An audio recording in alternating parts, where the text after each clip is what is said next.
I'll give you guys some examples from the non-Muslim world. How divorce makes a lot of money. A lot of money. Aside from the stuff that you already probably know, which is probably attorneys and other things of nature.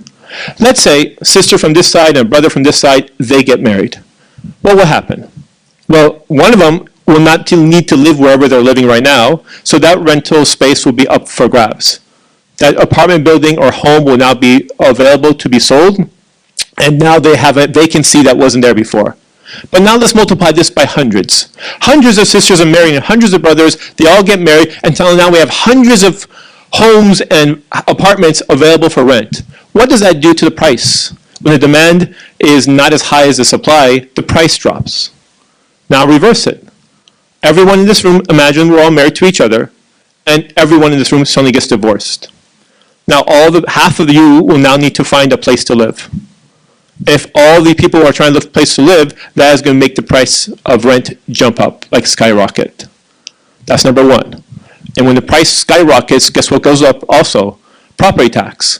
So more property tax, the houses are worth more money out of your pocket.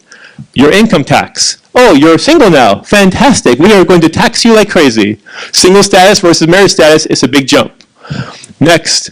I can keep going on and on and on, but it just keeps adding up. And I'm telling you that this entire business of society keeping us divorced, and they're not helping us get married, I don't think it's just a coincidence. There is no incentive. And I'm not saying they're evil, society.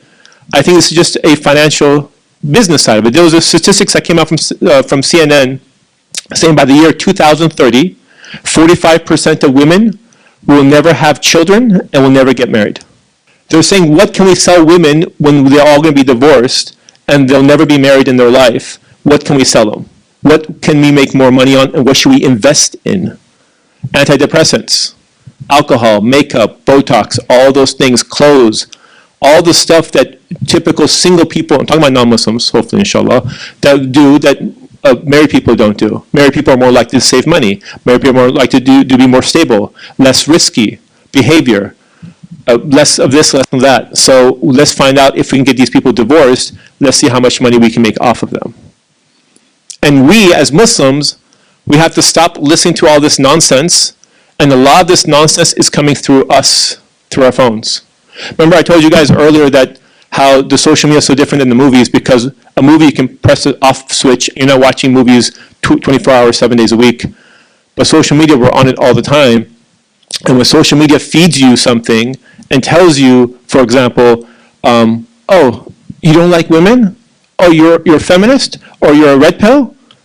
I'm not going to say you're right or wrong. I'm just going to feed you whatever you've been watching.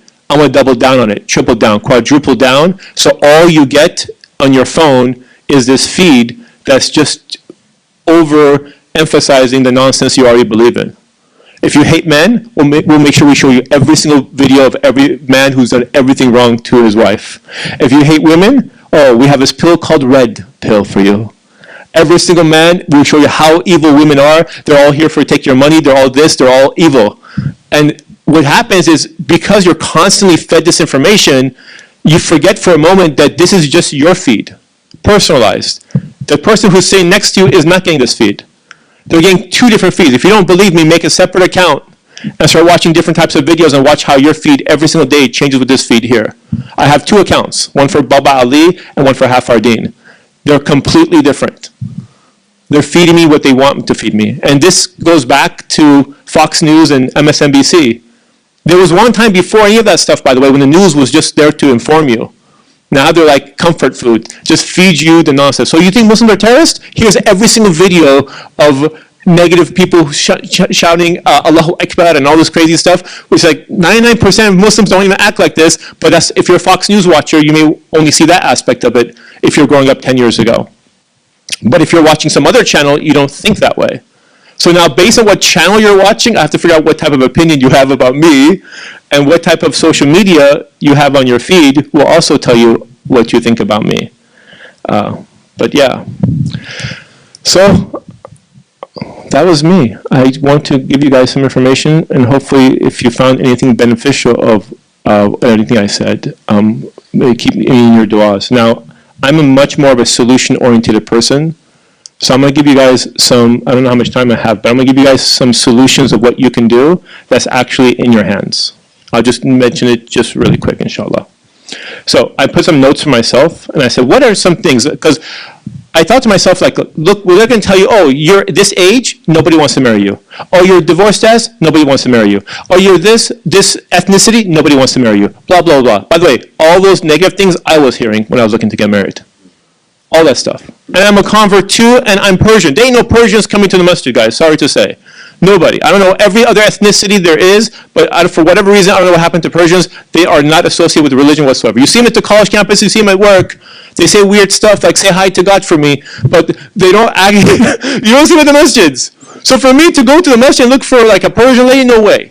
I don't care about ethnicity. I don't see color. I just want to find a good sister for marriage. That's it. My wife is from Kenya, by the way.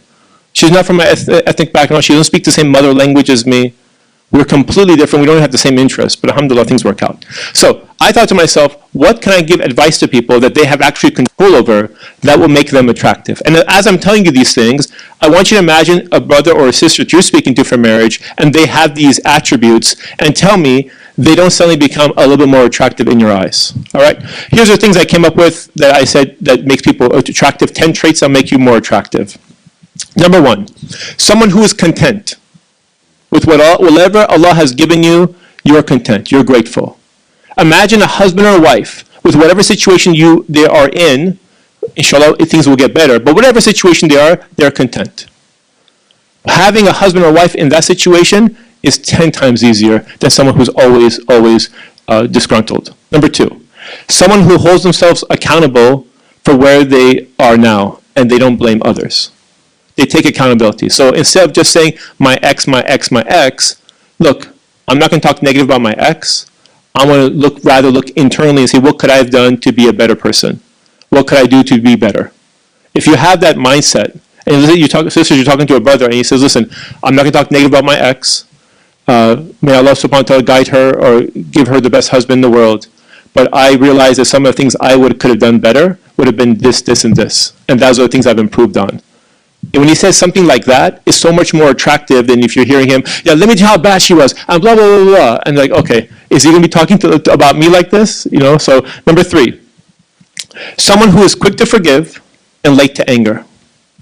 Being able to hold your tongue in times where especially when there's a lot of emotions and conflict going on, that has a lot of value.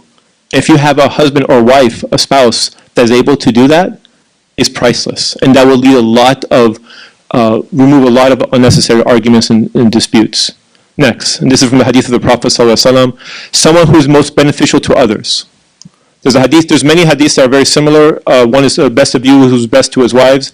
But one is specifically, and this is my favorite hadith, it's a very long hadith, but it's my favorite of all the hadiths of the Prophet ﷺ. It's one that's, the beginning of it starts off with something along the lines of the best of you is the one who's most beneficial to others. And then if you have a husband or wife that has a mentality of being beneficial, and you'll see people, by the way, in local masjids, in your local community, those who are always beneficial to others, when those people are missing, they are truly missed. You're like, where is so-and-so? You know, everyone misses these people, and you can be that person. And again, there's nothing that prevents us from having any of these attributes. The next one, number 5. Someone who doesn't compromise their deen, even if it puts them in an awkward situation. All of us have been in that situation. It's where being Muslim in this environment is very easy. But sometimes being Muslim in a different environment is not so easy, especially if you're the only Muslim. I can't tell you how many times I've been on a flight where I'm praying and people are talking to me. I'll be at the airport. How many times, like, all these random stuff happens, and I'm the only Muslim in this area that's like, I don't know if there's other Muslims in the airport or whatever, but I'm praying. So it happens, but I don't care. Like, and the fact that they don't care, that says a lot. They don't. Next one. Someone who has the life skills that will make him a good husband or wife. This is something that's missing from our generation right now, by the way. A lot of people are like, I want this in a spouse. Okay, what do you bring to the table? They're like, what? I said, what do you bring? Like, what life skills do you have that your spouse will find beneficial as a good husband or as a good wife? Right? So what can you do? And people don't know. So you have to develop these life skills. And there's a lot of them, by the way. For both male and female, learning how to cook will save you a lot of money, guys. A lot of money. Right? And that's a good skill to have. Our parents had it. Well, we just, for some reason, we don't have it. Our generation is missing it. We have DoorDash.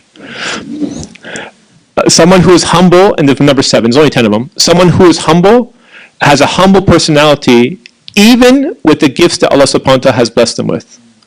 If you're humble and you have no gifts, that's easy to be humble.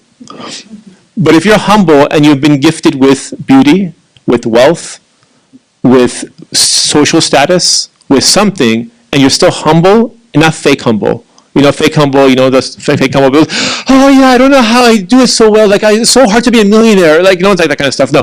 But we're truly humble, that shows you that it's a very rare attribute to have, and people who have it says a lot about their character. Number 8, someone who treats the least important person in the world with the same respect as those who are above them. Find the least significant person in your life.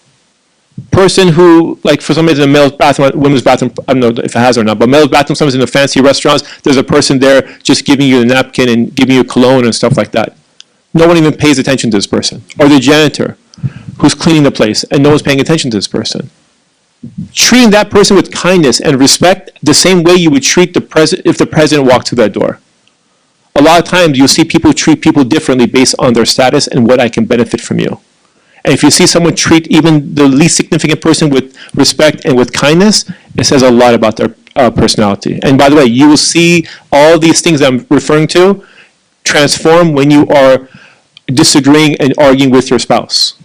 Because you'll see the level of discipline and kindness and their character, because all of us, no matter how perfect of a husband or wife you think you'll find somebody, you are going to argue and fight with them, and how you fight makes a world of difference.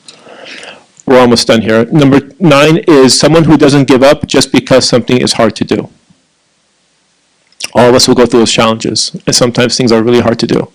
One thing that's hard to do is to get married. Go to these single events, go on using websites, go through your family, tell your friends, talk to people, it doesn't work out. Talk to somebody else, it doesn't work out. Talk to somebody else, it doesn't work out. Man, this is hard. Yeah, but I'm not going to give up. And that says a lot about you. That shows you have resilience. Finally, someone who has a discipline, being able to resist things, even if it gives them pleasure. And what I mean by that is a lot of times it's hard for us to, like for brothers, our challenges is lowering the gaze sometimes, to see. For the sisters, their challenge is not as difficult for lowering the gaze, but to be seen will be a different challenge. Allah subhanahu wa ta'ala has blessed them with beauty. And so it's harder for like that challenge than it is for brothers. To all due respect, brothers, we are not the beautiful creatures. No, like generally, the men are not like Yusuf's story. Right? Story of Yusuf is so unique because there's like one Yusuf. Most men, this is the thing that's interesting about sisters and brothers. We didn't have too much time to go over this, but maybe next time, inshallah. But it's interesting how the minds think so differently with the two genders. The majority of sisters do not find the majority of brothers attractive. I'm being honest with you guys. I'll tell you something, sisters, that might surprise you. The majority of brothers find the majority of sisters attractive. It's different. Sisters, if a sister is talking to her friend, and their friend, none of their friends find you attractive, they'll make you a little bit less attractive. But if all her friends find you attractive, they find you suddenly a little bit more attractive. For brothers, it doesn't work like that whatsoever. If all his friends don't find you attractive, it will not make a difference if he finds you attractive or not. And if all his friends say, she's very attractive, it won't make you attractive if he's not attractive. Our brains think differently. And Allah subhanahu wa ta'ala, there's wisdom in Allah making us different. So we're not trying to force your husband to be like you or your wife to be like you, is going to frustrate you. Accept the beautiful differences that Allah has made between us, and if you do, it'll give you a lot less struggle with that.